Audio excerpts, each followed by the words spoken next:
Nothing contained in this podcast should be considered a substitute for professional medical advice. This content does not represent our respective employers and is purely the opinion of the podcast hosts. We are not your personal medical providers. Sorry, friends. So, if you have concerns or are seeking a diagnosis or treatment, please seek individual advice from a healthcare provider in your area. We are not liable for any risks associated with acting upon the information contained in this podcast. This is intended for educational and entertainment purposes only, so enjoy the ride. Please drink responsibly and in moderation. Before drinking, please be sure to be of the legal drinking age for your country.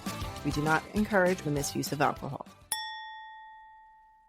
Welcome to Medical Media Mixer, the perfect cocktail. I'm Nicole Peniston, psychologist. And I'm Tara Prisco, physician assistant. All right, I had to take a sip of my drink. I was about to cough, and I was like, no, not now. Don't worry, I'm still drinking my cayenne drink, so when I get there, I'm going to be like... No, it's going to help you. All that spice is going to help you burn calories. Right. Yeah, that's what they tell us. And green tea, they always say, too. Green tea, they sell green tea pills. Yeah, why not just drink the tea? Mm. I like green tea better than black tea. So it's interesting. I did look this up if there was any studies on it. And what, I don't know if this is like crazy, but what I could find is in studies, there was a slight improvement of burning calories with green tea in Asian people. And I was like, because, the Asian culture's green tea is usually, so I don't know, but that's what I remember finding when I was trying to find some real actual research and data on it. Interesting. Fun facts. You heard it here first, folks. Yeah. Oh, I didn't tell you about the concert. So I went to go see Violent Femmes. Oh, yes. Well, you told me you were going, but you didn't tell me how it was. So Violent Femmes, for those young people listening. Oh, my God. Well, here's the thing. Even people of our age might not know. So they first came out in the mid 80s, and then they had this resurgence in the mid 90s where sometimes it was cool to be weird, and they were weird. It's always cool to be weird. But you know what I mean? That was a thing, and they were very different and weird. They're a folk punk rock band that literally spans styles from sounds like Appalachian folk music to real classic rock. Their songs literally span all of that. There's this album that I listened to, was the best of them, that came out in the 90s, and the songs are so all over the place. A couple of our friends were into them back then. I think Laura definitely was like, oh, you know that song, Blister in the Sun? I remember her telling me, trying to explain it and sing it to me, and me what song is that? And then Sue, I remember we were driving to cheerleading camp or cheerleading competition with Stacy, who's a year older than us. Can't remember her last name, and she played the CD in the car. And in my head, I'm like, it's Stacey Carosi. No, it's not Stacey Carosi. And I remember hearing it and then eventually buying the CD myself. I have to tell you, the two original band members, the bassist and the lead singer, he is 62 years old, this lead singer. He rocked his butt off for more than 2 hours. He was amazing. And he played multiple string instruments throughout. He played a banjo, mandolin, a violin, and a electric guitar. It was nice. You didn't know what he was going to do. It was really cool. It was a lot of fun. It was a really good people watching. Awesome. Because if you kind of know that they're weird and they've spanned generations, so there are people who have different ages and quirky, it was really good. The amount of people who were high there was probably a lot. So yeah, I mean, it was in Count Basie Theater, so it's not somewhere where you can really do that openly. But it's legal. You can do it anywhere you want. Not in public spaces like that. No smoking. No. If you're whatever. Vaping, no, unless someone comes up and takes your vape. Well, toward the end, as I was walking out, I did smell a little something, but throughout the show I didn't, because this is a real theater, people. Theater. But it was a lot of fun. The Count Basie Theater. They played all the good stuff, all the songs. They even had the husband bopping around a bit. So nice. It was good. It was Let fun. me go on. Yes. I got the star in the sun. Let me go on. Okay. We used to say, instead of big hands, you know, Sue Yes. hands, you know. Maybe Sue's listening. Anyway, so that was my exciting. I stayed out past 10 o'clock, on a weekend. Wow. Dirty stay up. On a Monday night. A Monday night shenanigans. Who would believe it? Oh my goodness. Well, we're going to have a long day on Saturday, so buckle up, girl. I know. I need my rest before then. I need to go to bed early, get those hours in. Yes, but do serve cocktails there, so I know. we'll get to imbibe. Not too much, though. I need to make it home. Yeah, you'll be fine. All right. What do you got for us today? What do I have? I have all the things for you today. Today, my cocktail is, I asked your boyfriend to make a cocktail for me, and he told me to go F off. So then I went to my bestie, Google AI, chat GPT. Is that a she, maybe? Maybe? Google AI, yeah. She is your girl, and she'll get you what you need in a pinch. So she created for me what she is calling, and I am also calling, the Tranquillum cocktail, or the Tranquillum Tonic. So the drink is inspired by the serene-yet-sinister aesthetic of the Tranquillum House retreat in the show 9 Perfect Strangers. The calming blue hue, as you can see, suggests wellness and healing, but the potent kick and subtle bitterness reflect the unsettling methods of wellness guru Masha Dimitrichenko. I knew I was going to say her name wrong the first time.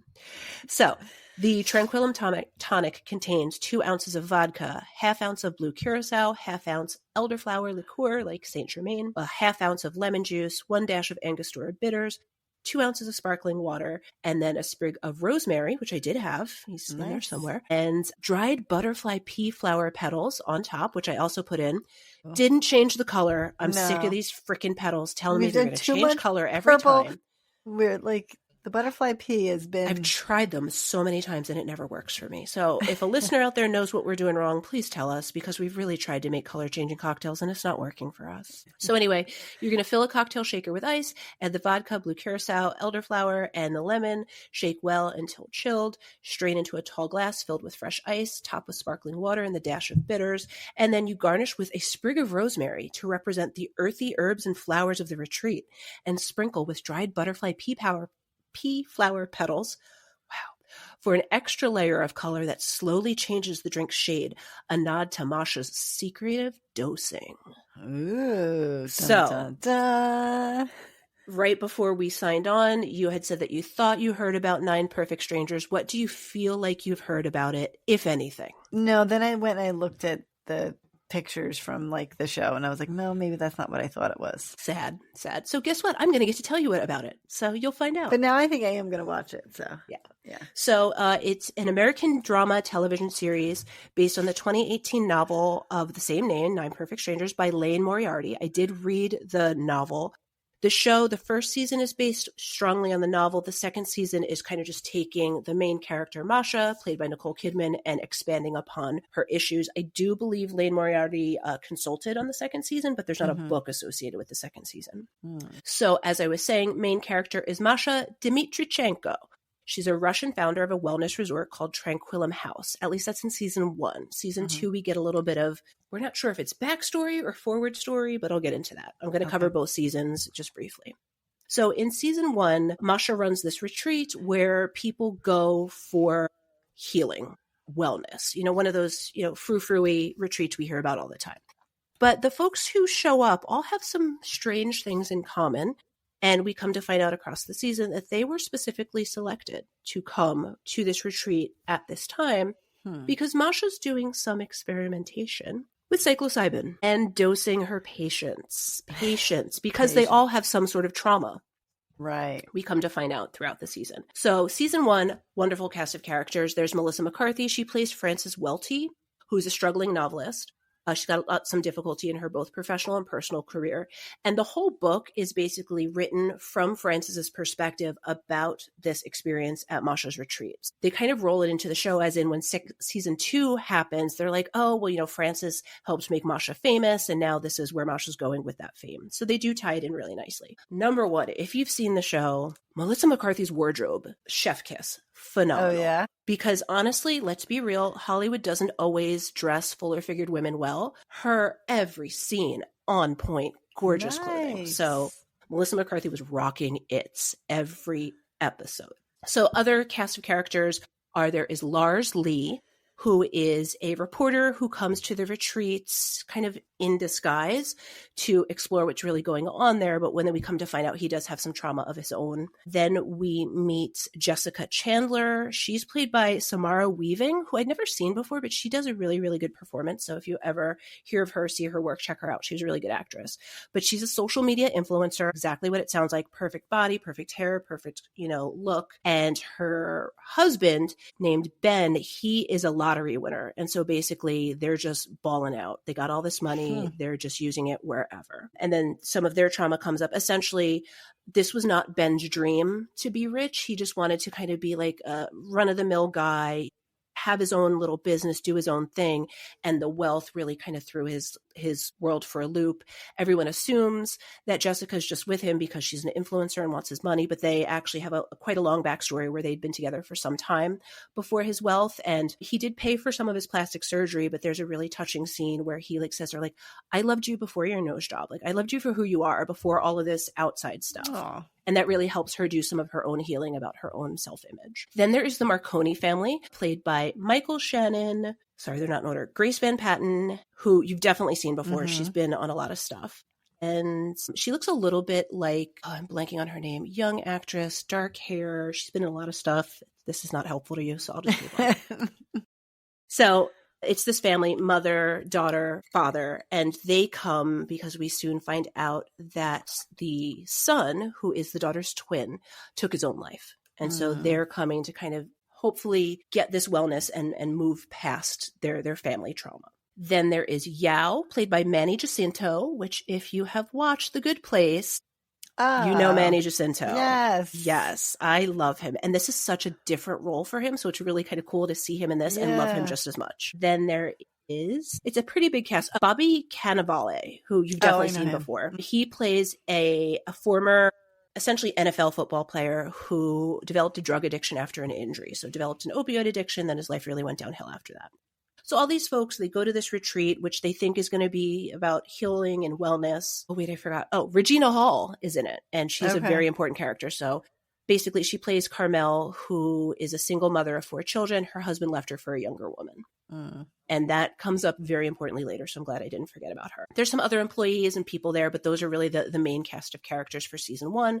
So all these folks are there, and they're going to this wellness retreat, and part of it is they have these individual sessions with Masha. And as Masha is doing her individual, essentially therapy with them without being an actual therapist, she's kind of collecting data on this secret experiment that she's doing. We come to find out through the course of season 1 that Masha has trauma of her own. Her daughter was killed in a car accident when she was about 8. And ever since then, Masha's really struggled with moving forward in her life. There's another part in the movie where we find out that Masha was the victim of an assault at one point and was shot and almost died. And that was when she kind of changed into this more wellness guru. Before that, she was like hard-headed kind of bitch corporate CEO. And then after this near-death experience, she turned it around because, as she claims, during her near-death experience, she was reunited with her daughter. And so that's really key, because why she's dosing these people with psilocybin is that she has this theory that with the right dosing, people can be reunited with their past loved ones. So similar to what we'll talk about on our psychic episode. Similar. Yes. We mentioned, that's something that, kind of opens your mind type of thing. But this is a little bit more intense because Masha is working on this assumption that once that initial reuniting occurs, that lost loved one stays with you. So she's essentially trying to get her daughter back for good, not just, I'll make peace and she'll go move on. She's like, no, I want my child back now all the time. Yeah. So that's what's really driving all of this experimentation. It is alluded to more in season 1. They go more in depth in season 2, where she didn't just come up with this idea off on her own. She was involved in some research and some similar wellness retreats in Europe prior to this, but this is her own, Tranquillum House is her own deal she's running here. So a lot of stuff happens in season 1, but one of the most touching scenes, I would say, is when the Marconi family is out in the middle of the forest because they've all been dosed, and Dad's been dosed a little bit too much. So he's really feeling it. He's kind of like wandering, and they're chasing after him, trying to get him to calm down, and he's hallucinating, and he starts to see his son, and somehow both the mother and the daughter also see the son too. So they kind of have like a family reunion.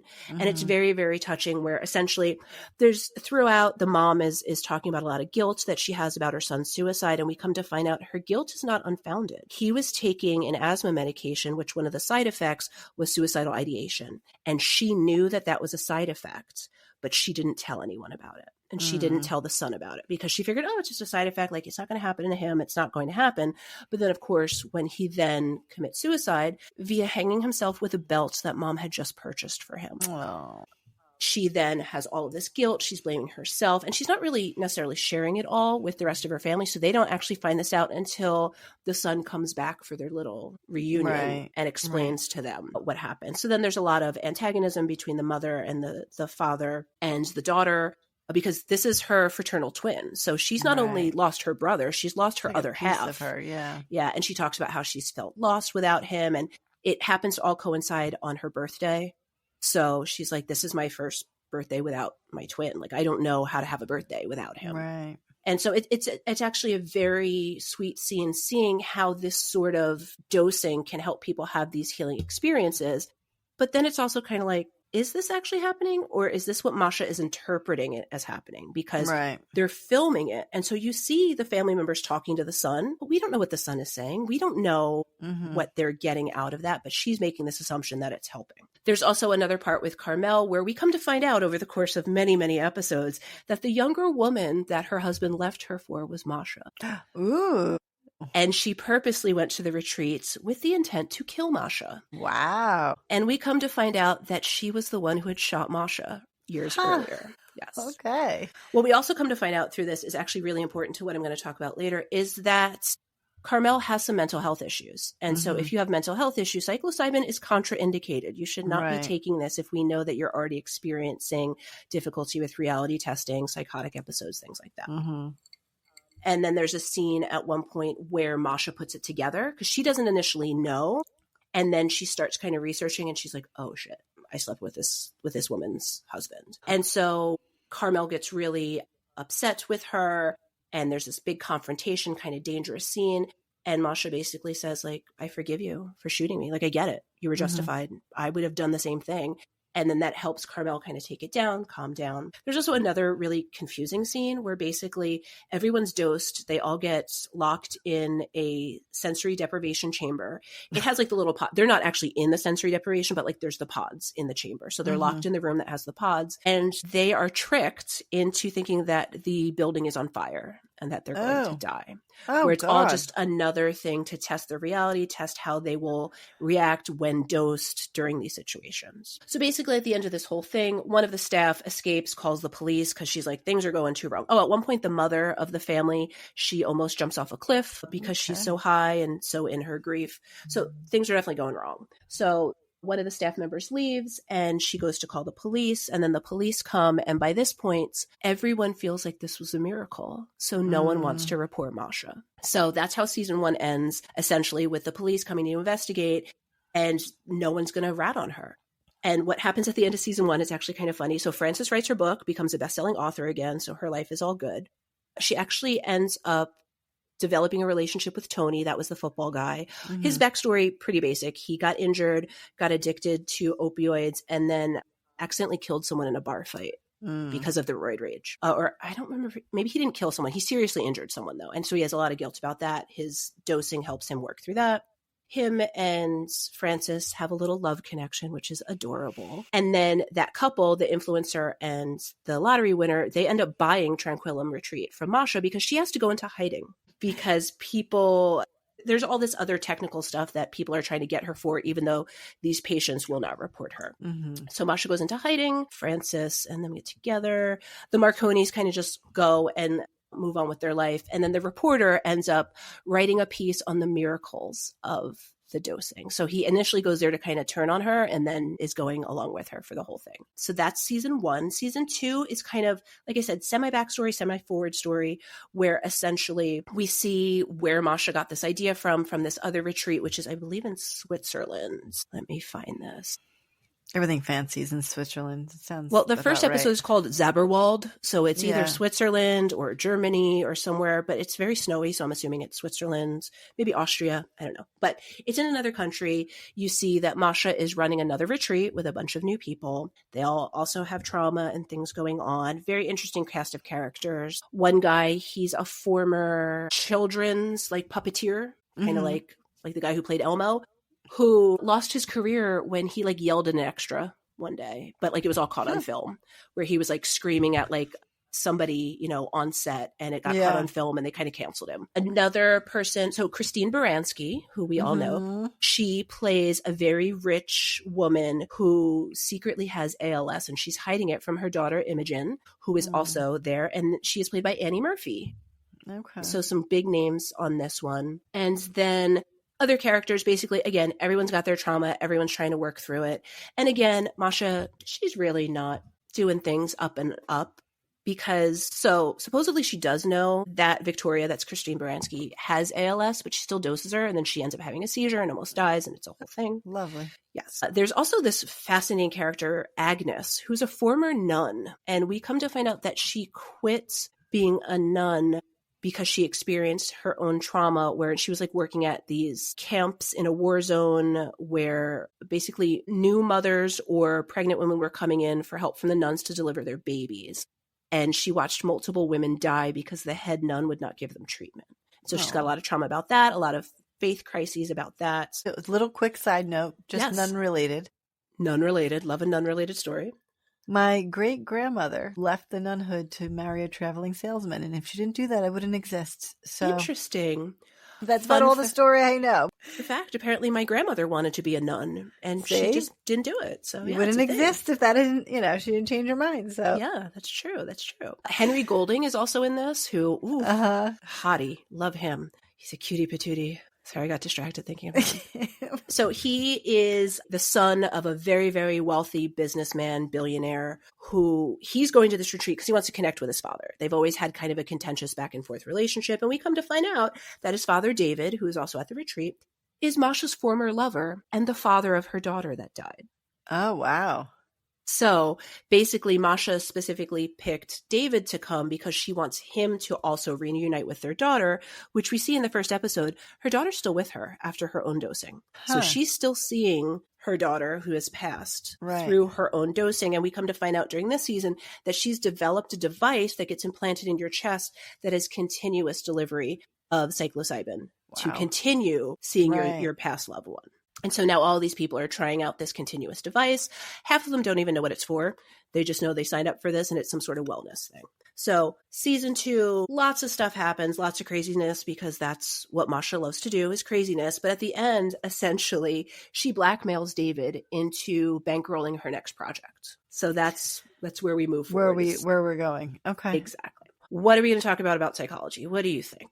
I've talked a little bit about it before in a prior episode. Psychedelics, psilocybin? Yes. So I'm going to talk about psychedelics, but I'm specifically going to talk about how they're used in treatment of trauma, because that's really what the core of all of this is. And so I had talked about psilocybin and other psychedelics on our frog licking episode. I don't remember what number that was, but we'll get number 20, because that was the special episode. This is a special episode brought to you by Medical Media Mixer. Episode 20. Yeah, episode 20, because we said like an after school special. It was a special number, and we were like, I did the caffeine, the Jessie, and you did the toad licking. Yes, it was like an after school special. So I covered a little bit more of general psychedelics in that, more specific to psychedelic animals, but I did touch on psychedelic plants as well. But here, psilocybin is a specific type of mushroom, also called magic mushrooms. Yes. And it is naturally derived. So it is a mushroom that does grow in the wild in certain climates, and it does have hallucinogenic properties. And so in 9 Perfect Strangers, that's the main thing that we see Masha learning to grow and harvest. So in season 2, we see her actually in the forest harvesting for those mushrooms. There's a special name for mushroom hunting. I forget what it's called. Yes, they have the pigs do it. Yeah. There's a special name for it. I can't remember the name of it. Yeah. So you see her in the forest picking them, but then you also see later on that they have kind of an indoor arrow garden of sorts who's growing these psychedelic mushrooms as well. And in the lab, they're trying to make them more powerful. So they are genetically modifying them in some way. But a psilocybin mushroom is a specific type of mushroom. I'm not going to go into all the genuses and phylums and all of that, but it's a specific type of mushroom. Although, strangely enough, the picture on the Wikipedia page, I'm like, I've eaten one of those, but I think they just look like a general mushroom. That's the thing is mushrooms can have, like, you got to get a book if you want to go foraging. I mean, it's one of the things, but that's not the word. Foraging. That's the word. Is that the word you were looking for? Yes. Okay. Foraging. Yes. But if, you better have a book to know like the ins and outs, because you might get something like poisonous or deadly, even other plants, berries, anything. You better know what you're doing before you start picking stuff. Well, and I'm not going to cover it too much, but there's a really interesting documentary on Netflix about mushrooms in general, not just psychedelic mushrooms, about fungi and mushrooms, and about how they grow. And they actually grow underground for miles. Yes. And kind of have like a network. It's very, very cool. It is. And apparently during COVID, that was one of the extracurricular activities a lot of people took up. If they weren't making sourdough, they were foraging for mushrooms. It became a really big thing that people were doing. Have you ever seen there's a specific type of mushrooms that grow in a circle? Like it looks like they call it like a fairy circle or something. I feel like I've seen that.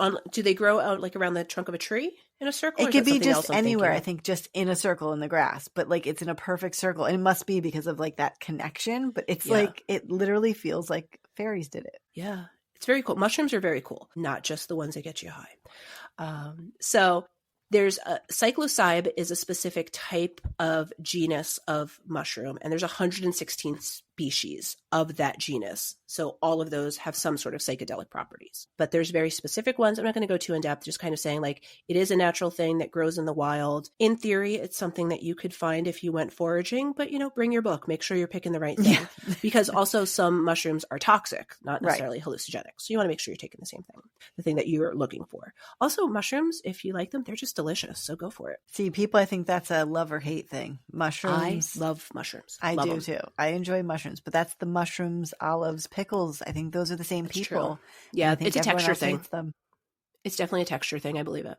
So, and a lot of people now are probably seeing things like mushroom coffee, mushroom tea. So it is being more incorporated into a lot of things. Those are not the psychedelic kind we're talking about. Right. Those are other types of mushrooms because they do have a lot of positive health effects, mushrooms and fungi in general. So the emotional effects of psychedelic mushrooms are similar to other psychedelics like LSD, where you get a trip or a strong experience. So it's going to be a definitive amount of time where you're experiencing the effects of it, and then it leaves your system relatively quickly thereafter.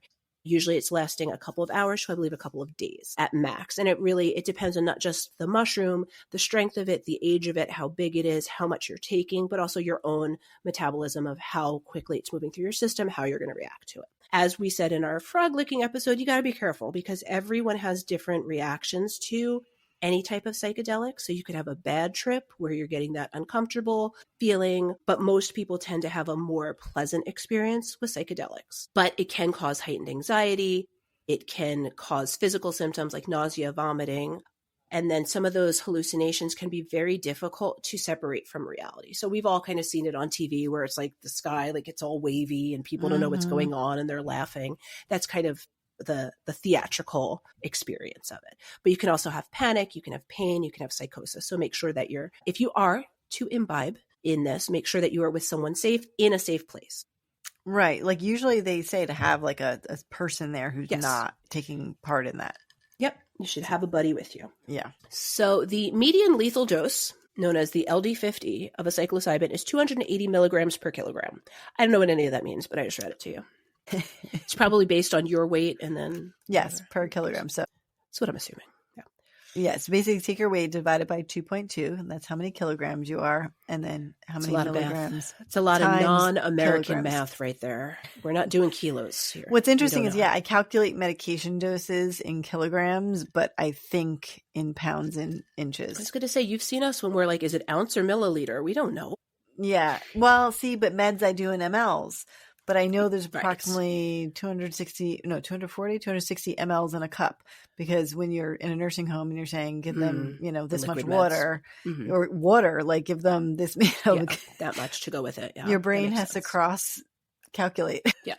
So apparently Wikipedia tells me that from a toxicological profile, it would be incredibly difficult to overdose on psilocybin mushrooms, given the primary toxin compound. So I'm assuming it means it ingests and moves through you so quickly that it's and probably harder. The amount that you'd have to have is pretty enormous. You'd have to eat like a bushel. A lot. I don't know what measurement a bushel is, but I've heard it before.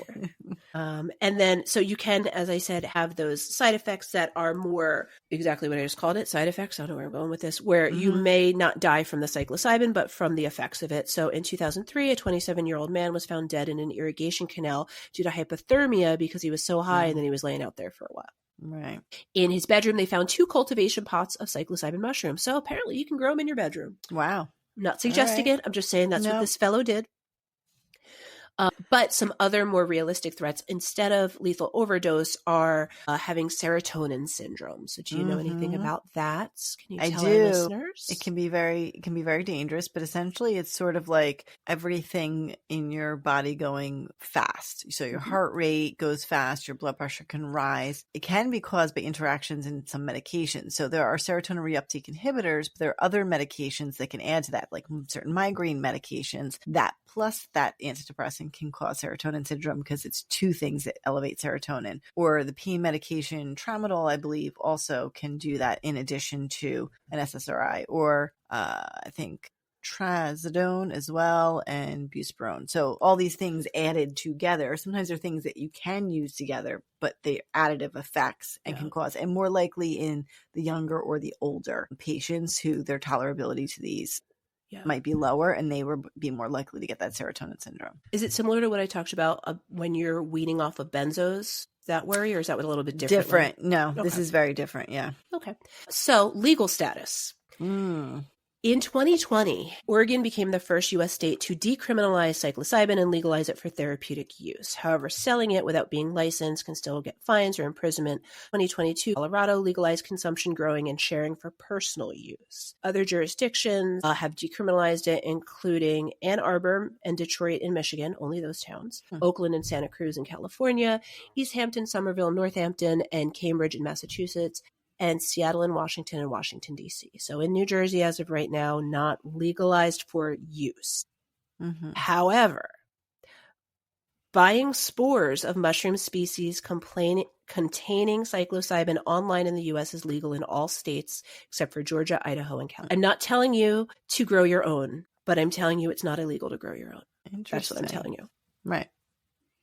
Again, everything we want to be safe with. So if this is something that you want to grow just for curiosity, making sure that you're knowing who is touching them, using them, trying them. You don't want to accidentally dose someone or have someone get sick over these things. Or a pet or a child. Yeah, exactly. A pet. You're right. A pet, a child, anyone who can get into these things. I don't think that you should be growing this at home for funsies, but it's not illegal to do that. So psilocybin in general, I'm not going to go over all of the deep dive of drug interactions because we did a little bit of that in the last episode. But as I said, it is a hallucinogenic. It was previously used ritualistically in pre-Columbian Mexico, but now it's not used as much. It's less attracted. It's less attached to that more tribal medicine. That's more other natural medicines, not necessarily psilocybin. And then in 1958, Swiss chemist Albert Hofmann isolated psilocybin and psilocybin, which is a derivative of psilocybin, from the mushrooms, and then started being able to create it in a lab and then sell it for psychedelic therapy. So that's a wonderful segue into what psychedelic psychotherapy is. So I talked a little bit about this last time, but psychedelic psychotherapy is when you are taking a psychedelic knowingly in a therapeutic setting, essentially with a sitter and a psychiatrist. So you want an MD there and then someone who's just going to sit and monitor you.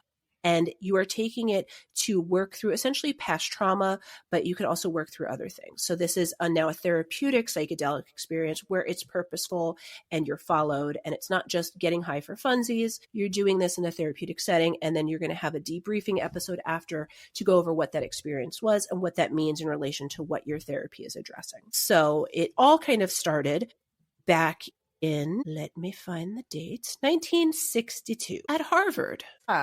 The Harvard Psilocybin Project. I've heard of this one.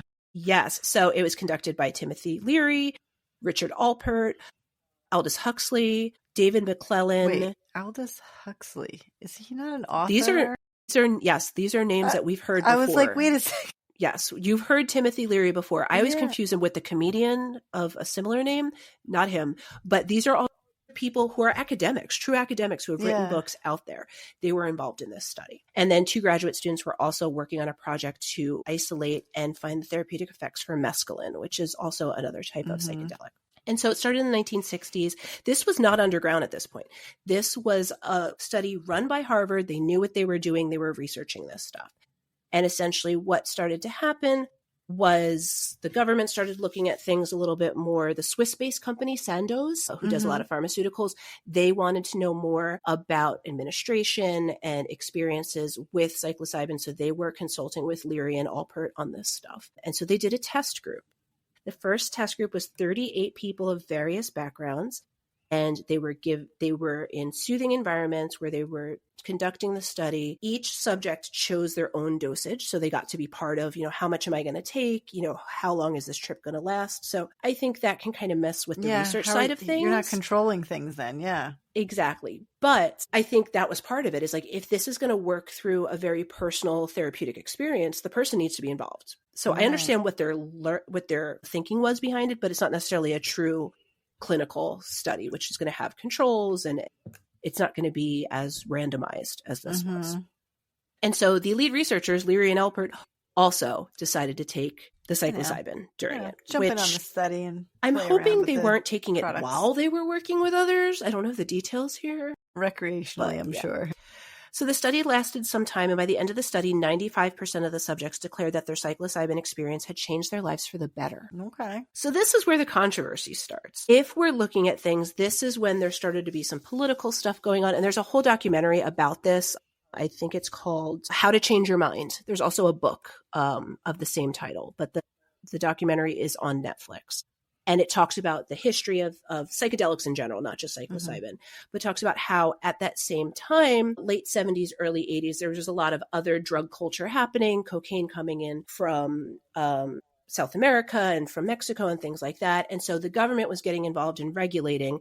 And that was when they decided to include psilocybin and these psychedelics in their scheduling of drugs. And that's really when all that drug scheduling started. Okay. And so right away, it was kind of said, no, we're not going to do this. Even though these studies, even though some of their research was a little questionable, they were showing positive therapeutic side effects, positive therapeutic effectiveness. But this stuff was not fully legal, quote unquote, in the United States. Mescaline and peyote were illegal, but these other medications, they weren't even on kind of the radar. Is this illegal? Should this be registered? Shouldn't?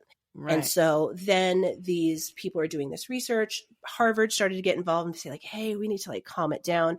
And both Leary and Alpert then kind of used their advocacy of psychedelics. They were kind of a big part of the hippie counterculture then of, plug in and drop out or something like I'm forgetting the phrase. I know what you're talking about. Yeah. And this was around the same time as the war was ending. There were a lot of people who were pro-peace. This whole hippie movement is all happening at the same time. Even though these things are separate issues, it was all converging at the same time, which was leading to eventually the government deciding to schedule these substances and make them illegal for some time. So that's the background, the emerging field of psychedelic psychotherapy. So I'm just going to hit the highlights. It's been shown to have some effectiveness in mood disorders and post-traumatic stress disorder, specifically for people who have been treatment resistant otherwise. So this isn't going to be your first line of treatment for most folks. This is going to be people who have tried intensive psychotherapy, have tried many, many medications, and who are still having that intractable symptoms of PTSD or mood symptoms. And this kind of falls in line a little bit with what we've talked about very briefly about ketamine as well. Right. Treating the same sort of thing. Ketamine is also considered a type of psychedelic. Right. Route of administration is a little bit different. There's a lot of different stuff going on there, but same end result. Now, the problem is, and we've briefly talked about Matthew Perry, is you're not supposed to be using a psychedelic on an addiction. Yeah. And so because it can itself become addictive. And so this is, again, making sure that you're getting the therapy in a place where it is approved, it is monitored, it is on the up and up, because there is a lot of underground work going on. That being said, a lot of that underground work is from those original, like kind of grandfathers of this field. So they're still going through it with this intention of this being a therapeutically helpful thing for people. You just want to make sure you're getting it from the right person, that you're working with the right people. Let's see. MDMA is another one. That is another, what we call an empathogen. So what I love about this is there's some very, very small studies on using MDMA in folks on the spectrum because it opens up your interpersonal connectedness with people. It kind of gets rid of some of that difficulty that people have connecting. It is known to promote attachment, trust, empathy, interpersonal connectedness. It's more of one of those happy euphoria drugs. Right. And so there's a little bit of research on that, not a ton of it. I can imagine because the N of people on the spectrum who are willing to take this is so small, we're probably not going to have those large generalizable studies, at least not right now anyway. Especially not in our current political environment. That's all I'm going to say about that. DMT, mescaline, psilocybin, LSD, we've talked about those before, all psychedelics, but all essentially this class is generally well tolerated by most people and a relatively low risk, especially when used in those clinical settings. There was a larger clinical trial of psilocybin with major depressive disorder. There were no serious medical events, and only one person had a transient elevation in blood pressure. Mm-hmm. And then some people, about 33%, said they had limited headaches. No cardiovascular or neurological events. Some of the risks were nausea and vomiting, but again, that might have to do with the dosage, the amount, what you've eaten before, your own reactivity, stomach sensitivity, things like that. The contraindication, as I was alluding to before, is having a personal or first-degree relative with a history of psychosis in any form, even if it's a singular incident.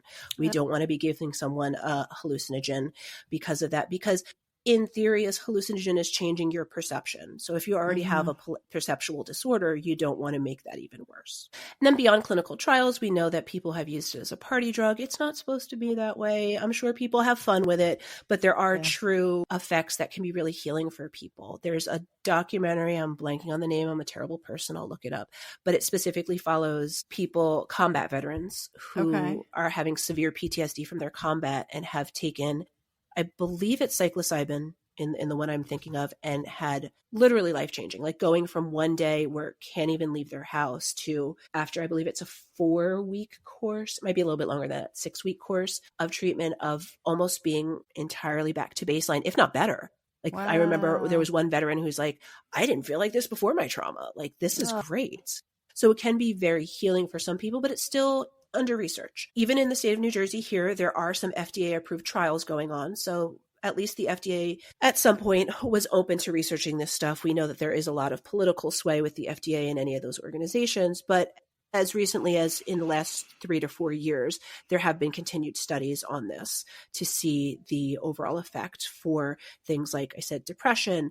There's one about end-of-life anxiety and depression, which is really interesting. So in treating cancer, there is, and a lot of these are double-blind placebo trials. Like, these are actual, true, real studies looking at things, not just somebody dosing and be like, I feel great. But like I said, mostly PTSD. On that one, a lot of it is combined with manualized therapy. If you're doing a randomized double blind, someone's getting a placebo, so you may not be getting the good stuff, and you'll just find out when you show up and try it.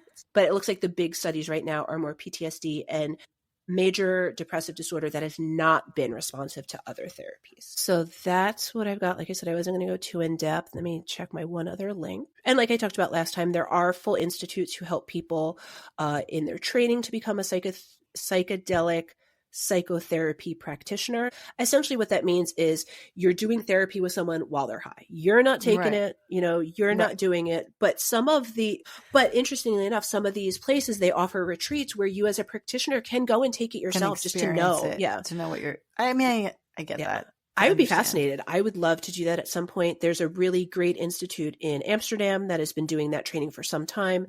There's one in the US who I believe they're doing it in California. Yeah, I did just say California has it legalized. So there is training institutes out there, but it's not widely accepted right now. But it's definitely growth in the field. Yeah, I think mostly in culture, we think of that hippie time period. That's definitely... And then definitely I know people who, when we were in high school and college, definitely, took shrooms, as they would say. Yeah. For sure. People do it now. Yeah. In my place in life, I'm not hearing about it so much, but I'm sure in that, college age, it's still happening in that way. But I think it is promising. Especially with the veterans, I think that's really interesting, the kind of recovery they had, because those are the things that all the therapy and all the meds, like, what do you do when that hasn't gotten you there? Like, why not? Why not try something? Well, and people are probably wondering, like, what are the effects of it? And so there's one study, it'll be linked in the show notes, that says that after the trip, Brain activity returns to normal, but it seems like there's almost a reset of the connection between the hippocampus, which holds all of your memories, and then just the way that your brain works. So those memories that were intrusive or traumatic or bothersome, they don't have that same weight anymore. You're not forgetting those things. It's not like an amnesia pill, but it's helping you almost reprocess. And that's actually one of the words that we use when we're doing the psychedelic psychotherapy is reprocessing of that trauma in a way that's then helping you reset your reaction to that trauma. Which can be really, really helpful if someone's tried everything else and it's not working. And then that study is really interesting because the controls took methylphenidate. So they took ADHD medication because apparently it also can impact that same neural pathway, but in a different way. Okay.